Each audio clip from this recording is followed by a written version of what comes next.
On April 19, 1995, the heart of America was shattered by a devastating explosion. A massive truck bomb ripped through the Alfred P.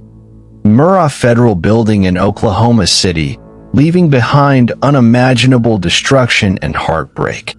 It was the deadliest act of domestic terrorism in U.S. history, killing 168 people, including 19 children, and injuring hundreds more. But who was behind this horrific attack, and what drove them to commit such an atrocity? This is the story of the Oklahoma City bombing, an act of terror that shook the nation to its core. Welcome to Old Around the World, where we travel back in time to bring historical events to life. April 19, 1995, began like any other Wednesday morning in Oklahoma City. Workers arrived at the Alfred P. Murrah Federal Building. Parents dropped off their children at the daycare center inside, and the city bustled with life. No one could have predicted that within moments, their world would be torn apart. At exactly 9:02 a.m., a Ryder rental truck parked in front of the building exploded with a force equivalent to over 4,000 pounds of TNT. The blast ripped through 9 floors, reducing much of the structure to rubble. A massive fireball shot into the sky, sending debris flying for blocks and shattering windows across the downtown area. Emergency responders rushed to the scene, met with a scene of unimaginable devastation. The front of the Murrah building had been completely destroyed, exposing collapsed floors and trapping victims beneath the wreckage. As firefighters, police, and volunteers worked desperately to pull survivors from the rubble, the nation was left in shock. Who could have committed such an act, and why? News of the explosion spread rapidly across the country. Live broadcasts showed the smoking ruins of the Murrah building, the shattered remains of cars, and the frantic efforts of first responders. Americans watched in horror as the death toll climbed, and the true scale of the destruction became clear. Among the most heartbreaking scenes was the rescue of a young child, 1-year-old Bailey Allman, whose lifeless body was cradled by firefighter Chris Fields. The haunting image became a symbol of the tragedy, capturing the depth of loss and grief that the bombing had caused. The attack had claimed the lives of 168 people, including children as young as 3 months old, leaving families shattered. President Bill Clinton addressed the nation, vowing justice for the victims and condemning the attack as an assault on all Americans. Federal authorities quickly launched the largest criminal investigation in U.S. history, determined to find those responsible for this act of terror.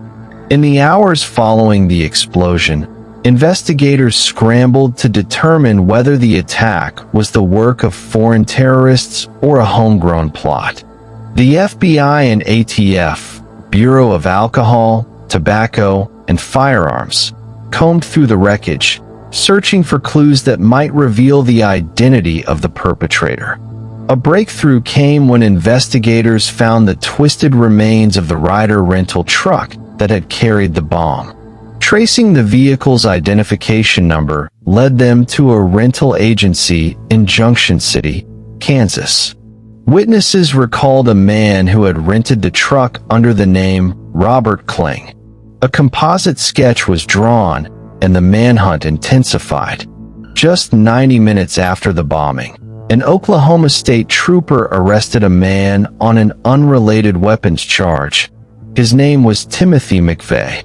At the time, authorities had no idea they had captured the man responsible for the worst act of domestic terrorism in American history. Timothy McVeigh was not a foreign terrorist, but a former U.S. Army soldier, born and raised in rural New York. Once an idealistic serviceman, he had become deeply disillusioned with the U.S. government, believing it had overstepped its authority.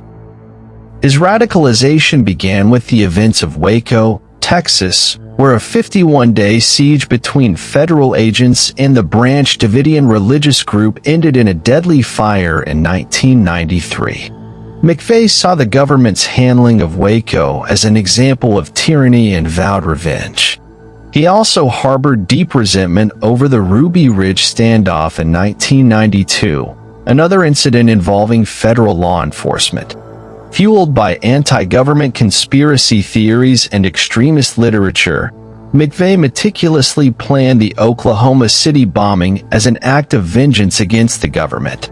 He believed he was striking a blow for patriots who opposed federal overreach, but in reality, he had murdered innocent civilians, including children.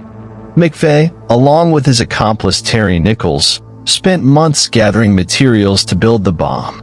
They purchased ammonium nitrate, fertilizer, racing fuel, and other chemicals, constructing a massive explosive device inside a rented Ryder truck. On the morning of April 19th, McVeigh drove the bomb-laden truck to downtown Oklahoma City and parked it in front of the Murrah Building. He lit the fuse, set a timer, and walked away. Moments later, the explosion tore through the building, killing 168 people and injuring over 600 others. McVeigh had expected to escape unnoticed, but a traffic stop on Interstate 35 led to his arrest. When investigators connected him to the Ryder truck, they realized they had their prime suspect. Now, the nation demanded justice. McVeigh showed no remorse during his arrest and interrogation. He believed he was a soldier in a war against the U.S. government, even wearing a T-shirt that read "Sic Semper Tyrannis, thus always to tyrants," on the day of the bombing. His trial began in 1997, drawing national attention.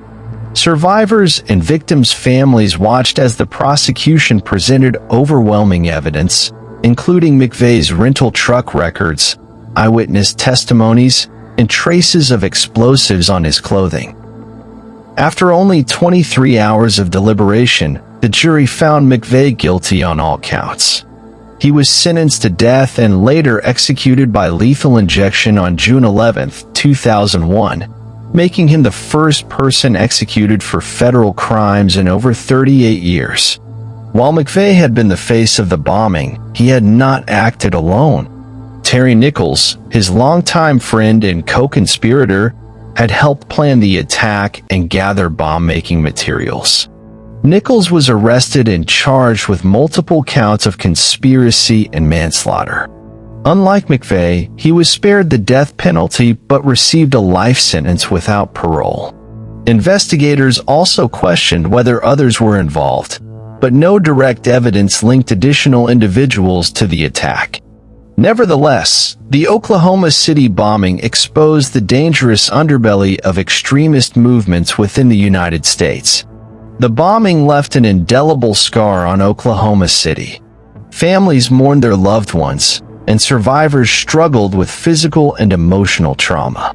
The tragedy also changed how law enforcement handled domestic terrorism, leading to stricter security measures. In the wake of the attack, the Oklahoma City National Memorial was built on the site of the Murrah Building. The field of empty chairs serves as a solemn tribute to each victim, ensuring that their memories live on. Despite the horror, the resilience of Oklahoma City shone through. The community came together to heal, proving that acts of terror could not break the spirit of its people. The Oklahoma City bombing served as a wake-up call about the threat of domestic terrorism. It led to increased monitoring of extremist groups and stronger federal laws against terrorism. It also highlighted the power of radical ideologies to drive individuals to commit horrific acts. The role of hate speech, conspiracy theories, and anti-government rhetoric became a major focus of counterterrorism efforts. Today, the bombing remains a chilling reminder that terrorism is not just a foreign threat, it can come from within. 29 years later, the memory of April 19, 1995, remains fresh in Oklahoma City. The annual remembrance ceremony honors those lost, ensuring their names are never forgotten. The tragedy reshaped the nation's understanding of domestic terrorism, inspiring stronger efforts to combat extremist violence. As we remember the victims, we must remain vigilant against hate and division, because the lessons of Oklahoma City must never be forgotten. Please like, comment, and subscribe for more historical stories. By History Lover.